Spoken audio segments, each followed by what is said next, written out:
ሰላም ውድ የዩቲዩብ ቤተሰቦቼ እንዴት ናችሁ? ዛሬ ይዤላችሁ የመጣሁት ቅቤ አነጣጥር ነው።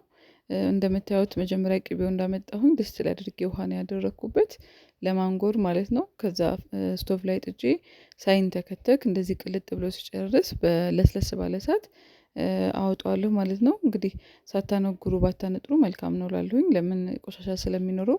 ከዛ ፍሪጅ ውስጥ እንደዚህ ያቆየሁትና ከላይ እንደምታዩት ቆሻሻው እንደዚህ ሆኗል ማለት ነው። በማንኪያ ቀስ እያልኩ አስለቅቀዋለሁኝ ቅቤውን ሳልነካ።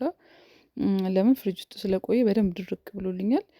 እናንተ ውጭ ላይ ማድረግ ትችላላችሁ፣ ቀዝቃዛ ቦታ ቶሎ እንዲደርቅ ካልፈለጋችሁ።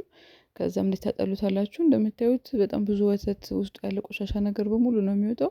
ቅቤው በጣም ቆንጆ ቅቤ፣ ከለሩ ራሱ በጣም የሚያምር ቅቤ ነው። ግን ውስጡ ላይ ቆሻሻ አለው እንደምታዩት ማለት ነው። ይሄ የምታዩት ቆሻሻው ነው።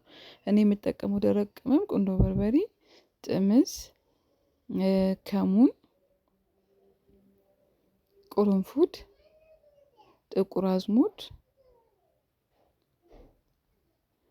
ድንብላል ትንሽ ሳይበዛ፣ ከዛ ቀረፋ፣ ኮረሪማ፣ ደረቅ በሶ ብላና እንደዚሁም ነጭ አዝሙድ ተጠቅሜያለሁ ማለት ነው። ሌላው እርጥብ ቅመም ደግሞ ነጭ ሽንኩርት፣ ቀይ ሽንኩርት፣ እርጥብ በሶ ብላ እንደዚሁም ዝንጅብል ነው ማለት ነው። ሞክሩት፣ በጣም ቆንጆ ነው።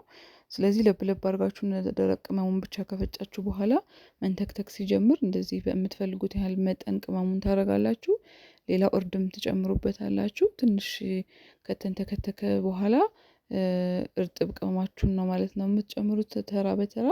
እሳቱን ግን ለስለስ ማድረጋችሁና ማመሰላችሁ መዘንጋት የለባችሁም።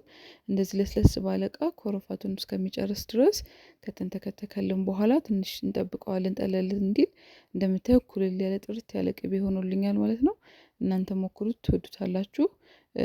እንደዚህ አድርጋችሁ ማንጠር እስኪሞክራችሁ የተሰማችሁን ኮሜንት ሴክሽን ላይ ያስቀምጡልኝ። እንደምታዩት ጥርት ያለ ነው፣ ምንም አይነት ቆሻሻ የለውም፣ ውስጡ ቆንጆ ነው ማለት ነው። ስለዚህ እናንተም በዚህ መልክ ሞክሩት፣ ሳታነግሩ እንዳታነጥሩ እላለሁኝ።